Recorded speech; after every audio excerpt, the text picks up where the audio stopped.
¿Qué ha sido lo peor que te ha pasado en la vida? Hace como 8 años, estaba en el trabajo cuando vi que mi ex esposo me llamaba al celular. Contesté y le pregunté qué pasaba. Nombre de nuestro hijo está siendo llevado de emergencia al hospital. ¿Qué? ¿Por qué? ¿Qué pasó? Intentó poner fin a su existencia. Hay una expresión que usan mucho: sentir que la sangre se te congela. Pues ese día la viví en carne propia, como si me hubiesen arrojado a un lago helado. Recuerdo que me estaba volviendo loca, colgué y grité frente a mi equipo: tengo que irme, tengo que irme. El viaje al hospital fue insoportable. No teníamos idea de cómo estaba mi hijo. ¿Estaría bien? Tomamos un taxi, todos estábamos a unas calles de distancia del trabajo y mi ex llamó al hospital más cercano a donde vivíamos entonces para tratar de obtener información. Cuando llegamos y estábamos saliendo del taxi, recuerdo que el chofer nos dijo: espero que su hijo esté bien. La enfermera de triaje nos indicó a dónde debíamos ir. Caminamos por los pasillos siguiendo unas marcas rojas en el piso y aquello nos pareció una eternidad. Llegamos al área donde estaba nuestro hijo y corrí la cortina para verlo. Ahí estaba mi hijo, mi bebé, mi todo, conectado a un monitor del corazón, con un tensiómetro y una cánula de oxígeno en la nariz. Parecía que estaba rodeado de cables por todas partes y él acostado en esa cama de hospital. Durante el viaje en taxi intenté tranquilizarme un poco, pero cuando lo vi, simplemente me derrumbé. Corrí a su lado, le acariciaba el cabello una y otra vez preguntándole si estaba bien. Observé que el interior de sus labios estaba oscuro y supe en ese instante que había sido resultado de una sobredosis intencional. Había tomado un montón de pastillas para dormir, pero luego se dio cuenta de que no quería partir. Llamó a su mejor amiga, quien sabía todo de él, y por suerte ella contestó. Le contó lo que había hecho. Ella le dijo que llamara al 911 y también llamó a mi ex. Todos los días le doy gracias a todo lo santo y a lo no tanto porque no haya llegado a probar con los medicamentos recetados a mi ex. Me costó todo mi esfuerzo no meterme en esa cama del hospital y abrazarlo fuertemente. Mi hijo tiene aversión a que lo toquen y quise respetar eso a pesar de la urgencia, pero fue difícil. Ahora está mucho mejor. Después de 8 años, está casado y tienen 3 gatos. Lo veo seguido y hablamos casi a diario. Pero si no hubiese salido de aquel hospital conmigo esa noche, yo no estaría aquí escribiendo esto.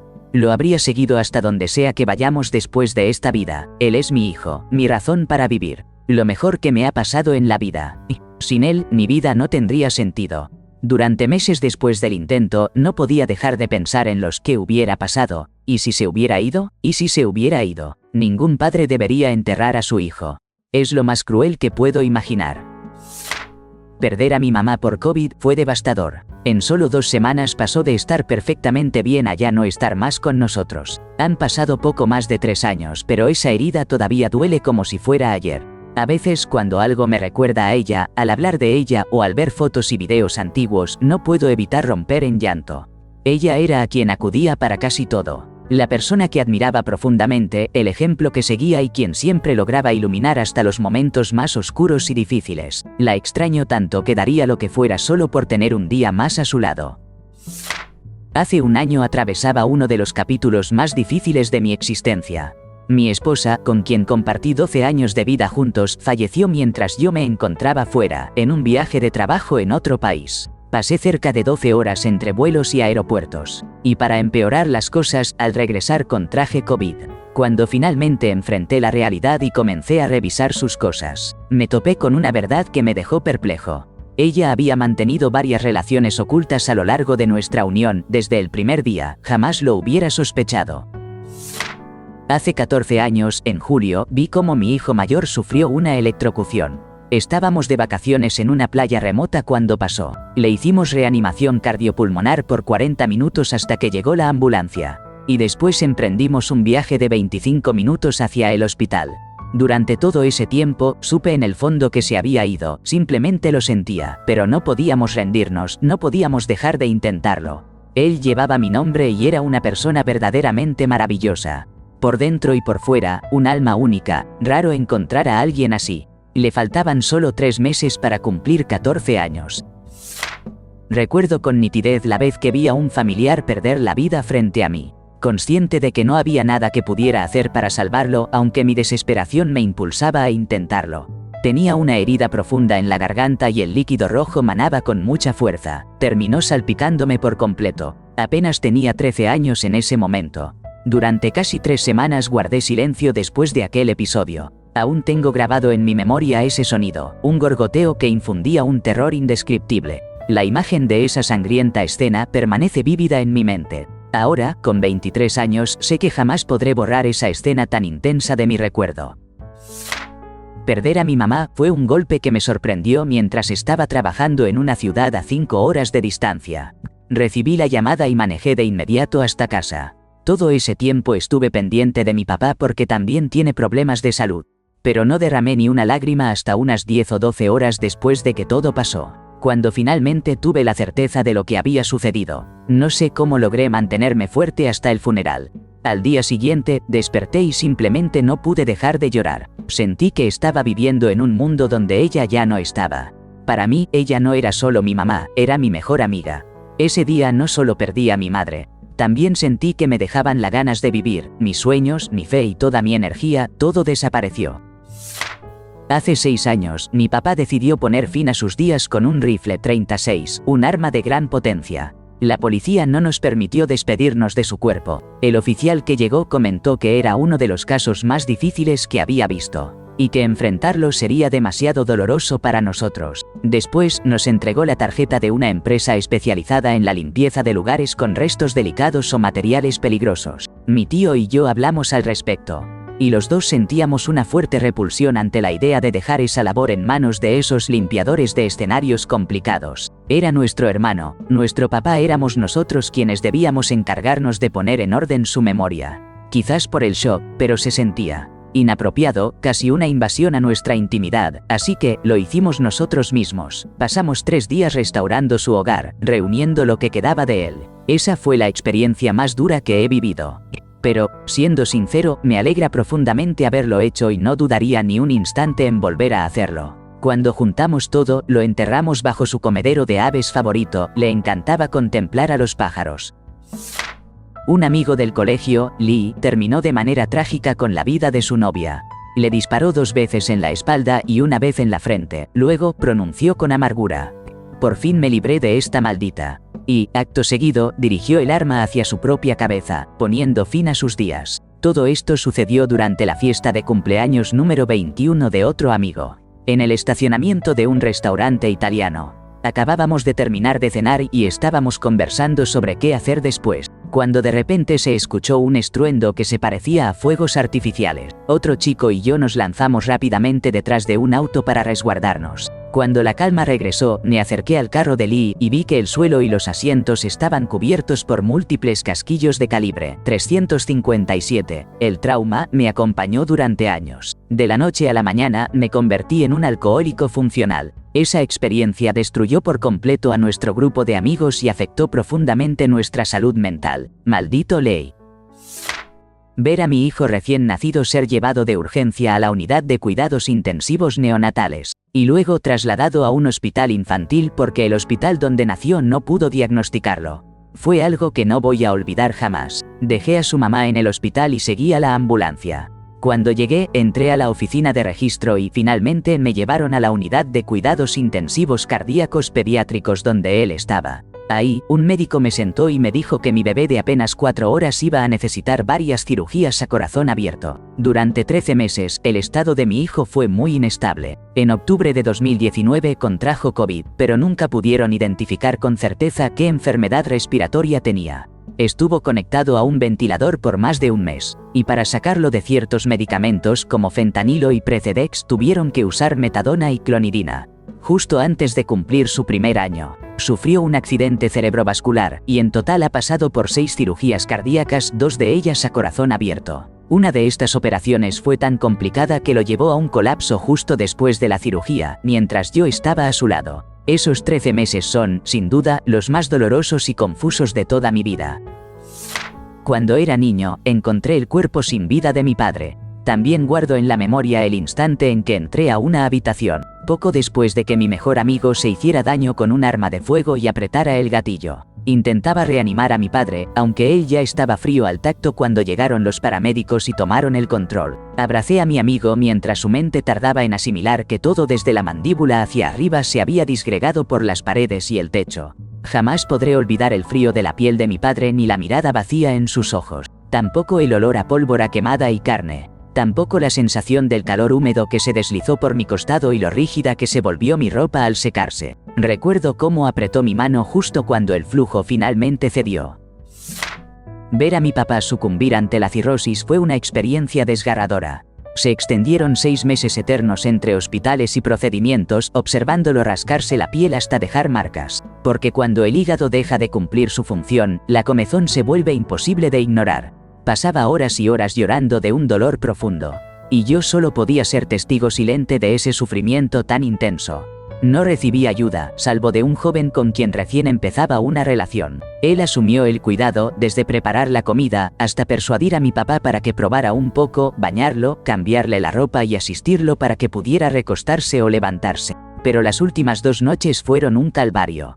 Mi papá solo gritaba, ya no lograba articular palabras ni señalar qué le molestaba, solo repetía que todo le dolía. Los analgésicos no lograban aliviarlo. Me sentía completamente impotente, abrumada por no poder aplacar su sufrimiento. Si alguien está atrapado en el exceso del alcohol, por favor, deténganse. Lo que atravesé fue el capítulo más oscuro de mi vida. Y me costó cerca de 3 años reconstruir mi mente después de todo eso.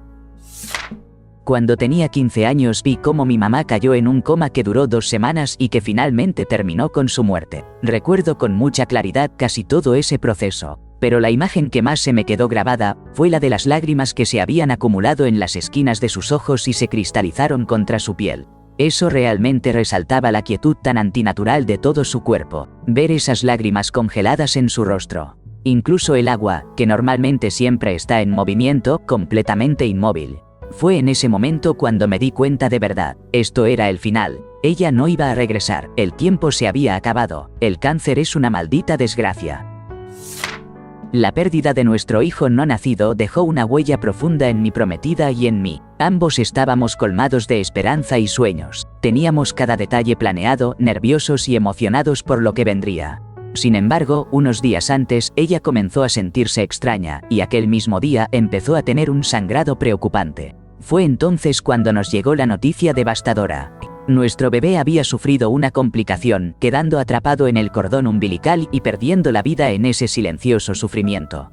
Aún guardo en mi mente las imágenes del pequeño al nacer, después de que le administraran medicamentos para inducir el parto. Nos solicitaron fotografías y la posibilidad de conservarlo para comprender mejor lo ocurrido. Solo capturé 3 fotografías. Hoy, ella no es la misma. Vive atrapada en una nube de preocupación, enojo y tristeza profunda, y duele verla en ese estado. Pero intento ser el sostén de los dos, mantener la luz encendida a pesar de la oscuridad. La amo y la acompaño en cada paso, sin importar lo que venga. Cuando tenía 13 años tuve que salvarle la vida a mi madrastra después de una sobredosis. Mi papá estaba completamente desbordado y se negaba a pedir ayuda, por lo que ocultó todos los teléfonos. Estaba tan fuera de sí que no pudo asistirla, solo deambulaba intentando conseguirle agua. Me tocó a mí salir a buscar auxilio y, mientras tanto, hacer todo lo posible para que ella no dejara de respirar. Recuerdo que cuando los paramédicos la bajaban por las escaleras, tuve que encerrarla en su cuarto para proteger a mi hermana de lo que sucedía. Esa experiencia me marcó para siempre y todavía la llevo grabada en la memoria, como si fuera ayer. Recuerdo perfectamente el día en que mi papá, entre lágrimas, me dijo que mi mamá no iba a despertar. Ella estaba en coma, agonizando. Nunca antes lo había escuchado llorar, y verlo así me aterró como nada más. Claro que la muerte de mi mamá fue terrible, pero ese llanto de mi papá fue como una daga clavada en mi infancia, algo que cambió mi vida para siempre. Después de ese momento, nada volvió a ser igual, pero pasando el tiempo, aquí estoy. Soy un adulto feliz y saludable, con una hermosa familia y un esposo que me ama. Estoy agradecido por la vida tan bonita que he podido vivir. La vida cambió para siempre, sí, pero también volvió a ser buena. Descubrir que mi perrita de 8 años, la primera que tuve ya siendo adulto y que realmente fue mía, tenía un tipo muy agresivo de linfoma, fue devastador. Lloraba todos los días. No podía entender cómo un día ella estaba sana y al siguiente un oncólogo me decía que no iba a llegar al final del año. Lamentablemente tenía razón. Pero gracias a la quimioterapia pude pasar 5 meses más cuidándola y dándole todo mi amor. Aún la extraño cada día. Lo más terrible que sentí en mi vida fue estar en una habitación con mi papá cuando tenía 13 años. y que él me mirara directo a los ojos para decirme que todo lo que decía era mentira, que nadie jamás me creería. Y así fue, tampoco nadie confiaba en mí. Pasé 8 años sufriendo en esa casa, completamente solo, con un padre que encontraba divertida mi agonía. De verdad, solo espero que algún día se vaya dormido y no despierte más. Escuché a mi hermano despedirse de la vida por teléfono. Había estado alejado de la heroína durante 6 o 7 años, vivía al otro lado del país. La noche anterior, un domingo de Super Bowl, había salido con nuestros hermanos menores, cuando finalmente decidieron dar por terminada la velada. Él quiso seguir intentando conquistar algún ánimo. A la mañana siguiente llamé a mi hermano menor, y me dijeron que mi hermano mayor continuaba de fiesta, así que decidí marcar su número. Cuando respondió, hablaba en lo que yo llamo un idioma demoníaco, un galimatías oscuro y desconcertante. En los últimos 1 o 2 años le habían diagnosticado esquizofrenia y sufría delirios profundos. De repente, parecía regresar a la realidad y hablaba con su voz habitual, aunque muy ebrio. Tenía que ir a trabajar en unas 3 horas, en la empresa de nuestra mamá. Yo le reprochaba, no con palabras, sino con el tono, por andar de juerga y faltar a sus responsabilidades. Entonces me soltó un al diablo nombre de la empresa y escuché cómo se aplicaba una raya de alguna sustancia. Pensé, bueno, al menos era coca y quizás eso le daría un poco de ánimo. Estuve con él al teléfono unos 10 minutos más. Me preguntaba por mis hijos o por mi vida y luego caía en un breve sueño. Lo despertaba y me decía, estoy completamente embriagado o solo estoy echando una pestañita. Al final ya no pude lograr que despertara, así que le dije, descansa, llamaré a mamá, te quiero. Adiós, colgué. Llamé a mamá. Ella fue a la casa y lo encontró después de haber sufrido una sobredosis, aún con el teléfono en la mano. Murió unos minutos antes de las 2 de la tarde. La heroína que consumió estaba mezclada con fentanilo. Él solo quería embriagarse, no tuvo suerte en la noche, así que terminó buscando en las sustancias una salida que le fue negada. Mi mejor amigo se quitó la vida al tirarse frente a un camión de carga en la autopista. Esa misma noche yo había rechazado quedar con él. No tenía idea de que estaba buscando ayuda. La culpa que sentí durante los siguientes 10 años fue devastadora y horrible. Con el tiempo logré reencontrarme a mí mismo. Pero durante mucho tiempo hice todo sobre mí y descargué ese dolor en mi propia persona. Fue un proceso largo y difícil, pero al final pude empezar a sanar.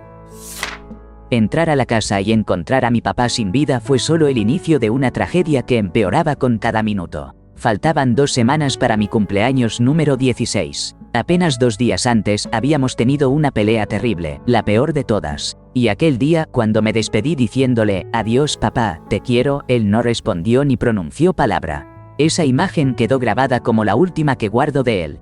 Después, tuve que marcar no solo al número de emergencias, sino también a mi abuela materna. En medio del pánico, solo recordaba su teléfono y el de mis abuelos paternos, pero no podía comunicarles que su hijo había emprendido el viaje sin retorno. Así que le tuve que contar a mi abuela para que ella avisara a mi mamá y a todos los demás, y la situación siguió deshaciéndose. Mi mejor amiga estaba conmigo, y le pedí que mantuviera a mis hermanos pequeños alejados, pero no pudo evitar que los vieran. No pude protegerlos de enfrentarse a la imagen desgarradora de su papá en ese estado. Después de que ellos salieron, recuerdo sentir un vacío absoluto, arrodillado junto a él por lo que parecieron eternos minutos, aunque tal vez solo fueron 5, hasta que finalmente salí. Todo lo que dominaba mi mente era la necesidad de mantenerme fuerte hasta que llegara mi mamá, de resistir por mis hermanos. Cuando ella apareció y vi en sus ojos esa chispa de esperanza, tuve que decirle que él ya no estaba. Me abrazó, y en ese instante pensé que el tormento había terminado, que ya no tendría que aguantar más. Pero entonces, un grito desgarrador la quebró y cayó de rodillas, arrastrándome con ella. Tuve que ser su sostén. Aún así, tuve que mantener la compostura. Y 22 años después, no sé, creo que ese es mi destino ahora. Que los demás pueden quebrarse, pero yo debo permanecer firme, ser el pilar que protege y cuida de todos. Caer desde un techo a casi 12 metros de altura fue apenas el inicio de una pesadilla profunda. Me fracturé el codo, 4 vértebras, 3 dedos y la pelvis en 5 fragmentos. Además, sufrí una severa hemorragia cerebral y desgarraduras en el bazo y el hígado. Permanecí en coma durante 3 semanas. Al despertar, mi mente se encontraba atrapada en la inocencia de un niño de 6 años. No reconocía a familiares ni amigos, no entendía quién era, y no podía ni siquiera dar mis primeros pasos ni armar un sencillo rompecabezas de Disney con 24 piezas. Todo esto sucedió cuando tenía 20 años y cumplí 21 ya hospitalizado.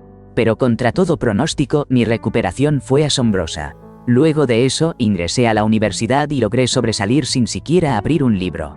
He pasado por 4 intervenciones en el codo y perdí cerca de 15 grados de movilidad, pero sigo aquí. Estoy profundamente agradecido por estar vivo. Sin embargo, aquel trauma y sufrimiento me arrastraron hacia una fuerte dependencia a los opioides, que con el tiempo cobró mayor intensidad hasta llegar a consumir sustancias más potentes. A pesar de todo, agradezco haber superado esas sombras y encontrarme bien hoy. En 2020 decidí mudarme con una chica con la que apenas llevaba 3 meses de relación. Todo parecía marchar bien y, dadas las dificultades para pagar la renta en plena pandemia, tomé el riesgo. Pero apenas empezamos a convivir, ella se volvió increíblemente opresiva, al punto de que llegué a temer por mi seguridad. En el transcurso de una misma semana tuve que llamar a la policía en 3 ocasiones, y menos de 3 semanas después la desalojaron de la casa. La semana siguiente me presenté en la corte para solicitar una orden de protección, y fue una batalla ardua hasta que finalmente la aprobaron. Ella me había lanzado varios objetos y tuve que acudir a la estación de policía para que documentaran las heridas que había recibido. Luego supe por medio de la policía que ella contaba con un largo historial judicial, y que en su familia se arrastraba un patrón de violencia doméstica. Incluso me informaron que su tío había sido detenido por un crimen fatal apenas 6 meses antes. Desde entonces me aseguré de revisar los antecedentes antes de cualquier primera cita, algo que debí hacer desde un principio. La experiencia me dejó una profunda herida que me ha acompañado por años, y aún hoy siento sus repercusiones. Me resulta muy difícil entregarme por completo en otra relación. Fue una situación realmente aterradora. Recuerdo que cuando la policía la sacó de la casa, fue la única y última vez que me quebré en llanto, protegiéndome en posición fetal. Y eso que soy un hombre de temple. El maltrato emocional, sin duda, es una de las pruebas más duras que puede enfrentar alguien en esta vida.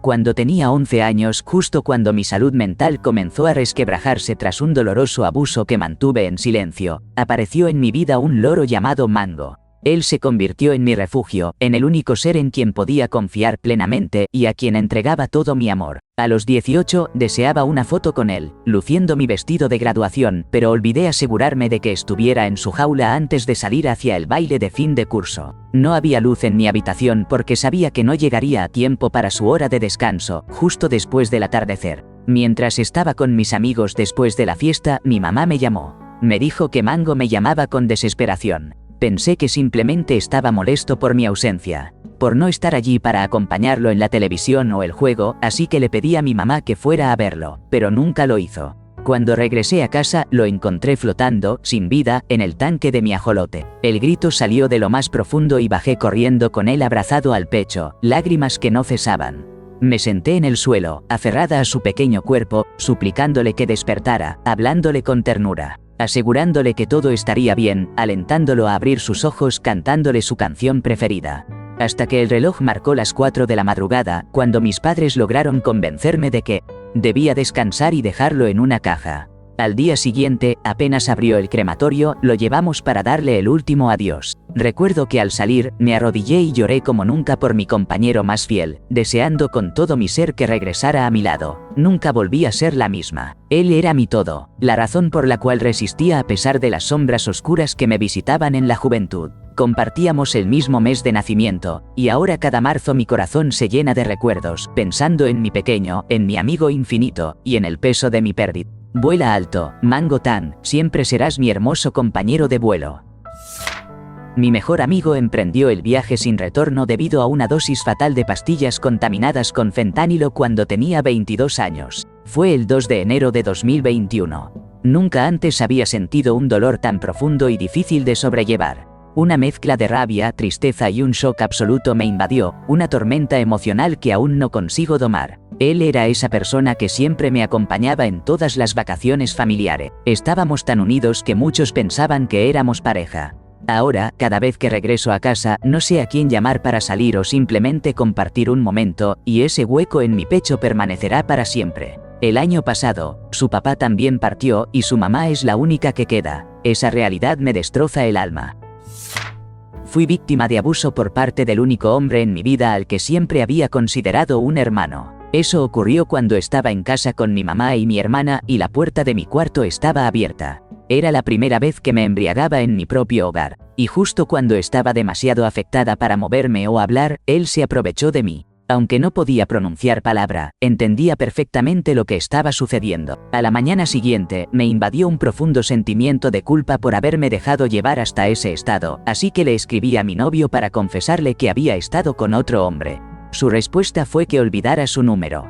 Esa reacción me hundió tanto que intenté poner fin a mis días. Pero mi hermana me encontró y comenzó a gritar para llamar a mi mamá. Cuando le conté lo que había sucedido a mamá, ella comunicó la situación a mi novio. Él vino de inmediato y me aseguró que nada de aquello era mi culpa. Hoy llevamos 9 años casados y 15 juntos.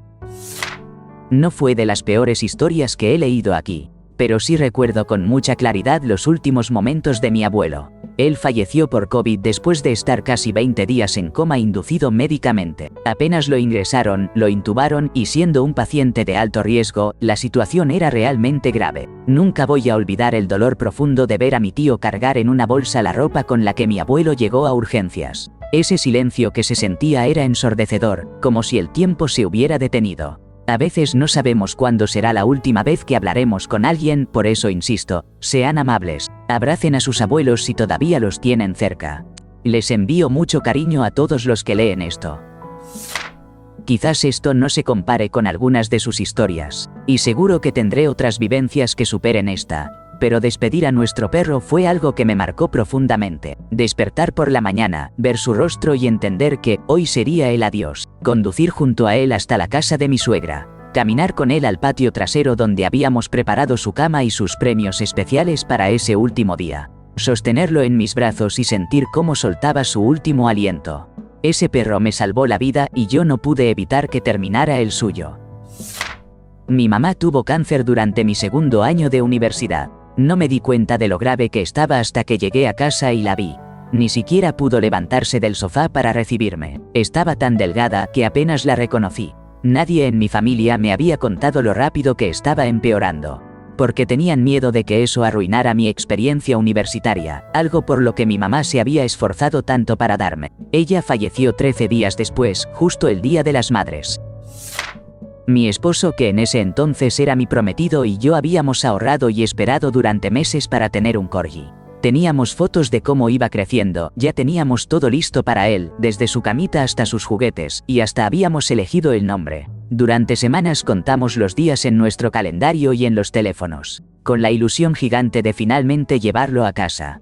Y cuando llegó el momento, no pude evitar llorar.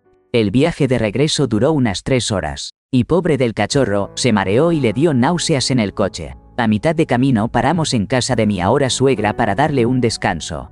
Lo mantuvimos en un espacio seguro, presentándole poco a poco todo a su alrededor, y mi esposo fue por un tazón con agua para él. Al levantarse, se golpeó la parte de atrás de la cabeza contra un gabinete que estaba poco asegurado y se desplomó. De repente, solo escuchamos sus quejidos. Revisamos a nuestro perrito de la cabeza a las patas, una y otra vez. No reaccionaba al tacto y se acurrucaba en mis brazos, así que pensamos que tal vez solo se había asustado. Salí con él para ver si hacía pipí y de pronto comenzó a perder energía de manera alarmante. Decidimos llevarlo de emergencia a la clínica veterinaria más cercana, que todos a unos 30 minutos. Durante todo el camino estuvo inconsciente y yo le hacía pequeñas compresiones en el pecho mientras mi esposo manejaba. Lloraba por teléfono, suplicando por ayuda, pero todos los veterinarios estaban en cirugías de emergencia.